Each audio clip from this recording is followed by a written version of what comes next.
parler des antiviraux dans le cadre du traitement de la Covid-19. Donc les approches antivirales, avant de vous présenter les antiviraux qui ont été testés et qui seront éventuellement testés dans le futur, je voudrais faire un petit rappel sur la phase virale de la Covid-19. En fait, la Covid-19 est une maladie en deux phases, mis à part la phase présymptomatique, mais dans la partie symptomatique, nous avons une phase dite symptomatique liée aux événements qui sont les conséquences de la multiplication virale, et une phase plus tardive qui peut aboutir à des formes sévères et qui est plus liée à la réponse inflammatoire incontrôlée suite à l'infection virale. Mais dans la phase dite symptomatique, la première phase, c'est la phase pendant laquelle se réplique beaucoup le virus, alors que la phase inflammatoire, la réplication virale est assez limitée et le traitement antiviral ne peut être envisagé que dans une fenêtre présymptomatique au début des symptômes et pendant toute la phase symptomatique, mais pas du tout pendant la phase tardive ou inflammatoire. Dans ce cas-là, il n'y a plus aucun intérêt à utiliser des antiviraux puisque le virus est en train de disparaître et c'est surtout une réponse inflammatoire qui s'est développée à ce moment-là. On distingue deux types d'approches dans les antiviraux. Une approche dite à action directe, c'est-à-dire que ce sont des antiviraux qu'on va développer spécifiquement contre une protéine virale pour essayer de bloquer le cycle infectieux du virus. Cette approche à action directe, avec antiviraux à action directe, est très spécifique parce qu'elle est en général spécifique du virus qu'on cible, mais parfois on peut avoir une fenêtre un peu plus large. On peut parfois viser des virus d'une même famille ou d'une famille proche. Ils ont un spectre d'action limité et ils requièrent énormément de recherche en amont pour développer ces inhibiteurs. L'avantage, c'est qu'en général, ces inhibiteurs sont beaucoup plus puissants que les autres inhibiteurs qui sont des inhibiteurs ciblant directement l'hôte, qui manquent de spécificité, qui ont l'avantage, c'est qu'ils ont un large spectre d'action, c'est-à-dire qu'on peut les mettre en œuvre relativement rapidement, puisqu'en général, on fait appel à des traitements déjà existants. Pour ce qui est des antiviraux à action directe, je vous fais un petit rappel des cibles principales de ces antiviraux à action directe. Il y en a trois essentiellement. D'une part, je vous ai présenté ici le génome du virus des coronavirus, qui est un génome relativement complexe, qui va conduire à la synthèse d'environ 25 protéines. Et une de ces protéines va être produite sous la forme d'une polyprotéine qui va être clivée par une protéase. Et cette protéase a une action essentielle pour le cycle infectieux. Donc la protéase est une cible importante pour le développement d'antiviraux. Une seconde cible importante pour le développement d'antiviraux est la réplicase, plus particulièrement la polymérase, une des protéines de la réplicase, qui va être impliquée dans l'amplification du génome viral et dans la transcription de ce génome. Donc c'est également une cible contre laquelle pas mal de laboratoires se sont tournés actuellement pour développer des antiviraux. Une troisième cible est la particule virale elle-même, et plus particulièrement la protéine de surface S ou protéine de spicule, qui est la protéine qui va reconnaître le récepteur cellulaire lors de l'entrée virale. Et en bloquant le contact entre cette protéine de spicule et le récepteur cellulaire du virus, on peut ainsi bloquer l'initiation du cycle infectieux et ainsi bloquer complètement la multiplication du virus.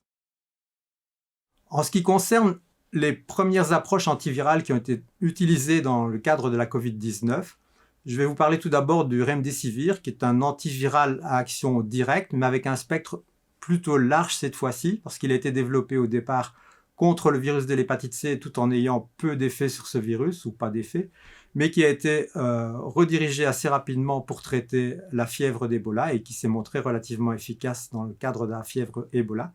Et il a été montré également dans des modèles précliniques que cet antiviral fonctionne contre d'autres coronavirus. D'où beaucoup d'enthousiasme au début de la pandémie pour utiliser cet antiviral qui malheureusement est utilisable uniquement par voie intraveineuse, donc ne peut pas être utilisé en routine, et qui présente quand même des effets secondaires relativement importants, tels que des troubles hépatiques.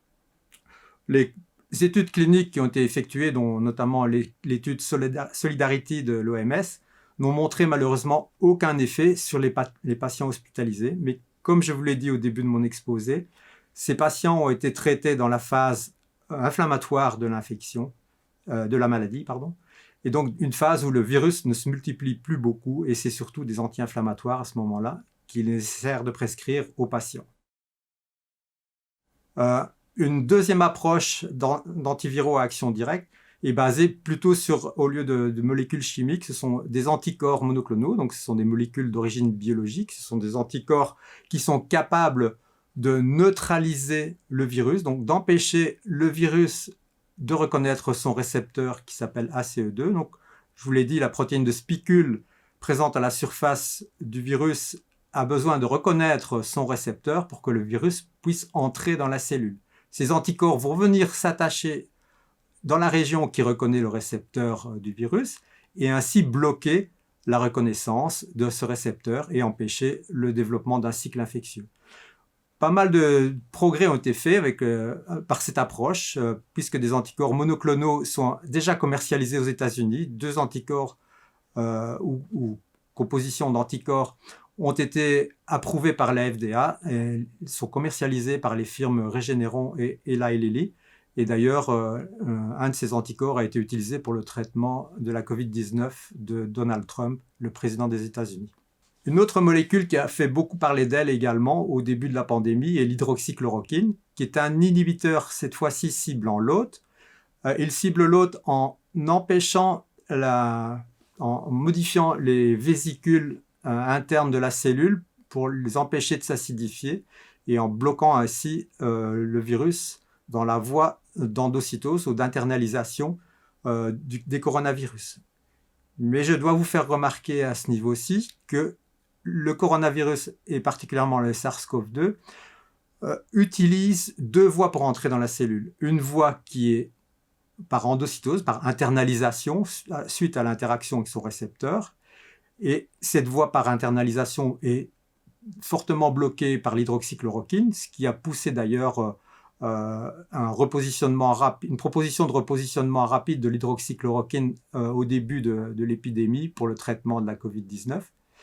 Mais les coronavirus, dont le SARS-CoV-2, peuvent également entrer dans la cellule en fusionnant directement leur enveloppe virale avec la membrane de la cellule en surface et libérer ainsi leur génome. Et cette voie-là n'est pas bloquée du tout par l'hydroxychloroquine, d'où les échecs qui ont été observés en clinique pour le traitement de la Covid-19 par l'hydroxychloroquine, avec notamment les échecs observés dans le cadre de l'essai Solidarity de l'OMS. D'autres molécules ont été proposées pour un repositionnement. Il s'agit de l'interféron, donc c'est une molécule qui a des effets relativement généraux, donc ce n'est pas une molécule à action directe, ce n'est pas un inhibiteur à action directe, mais c'est un inhibiteur général. Il a été utilisé dans pas mal d'infections virales dans le passé, encore actuellement, dans le cadre du traitement des hépatites, hépatite C, hépatite B.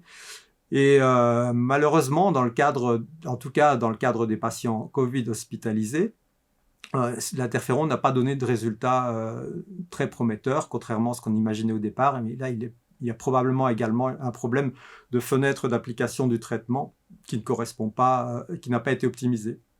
Également, un autre traitement qui a été utilisé dans le cadre des premiers essais cliniques, c'est un mélange de 2 inhibiteurs de protéase du VIH, le lopinavir et le ritonavir, vendus sous le nom de Kaletra. Il a été montré dans des essais précliniques préalables que cet inhibiteur bloquait certains coronavirus, bloquait le cycle infectieux de certains coronavirus.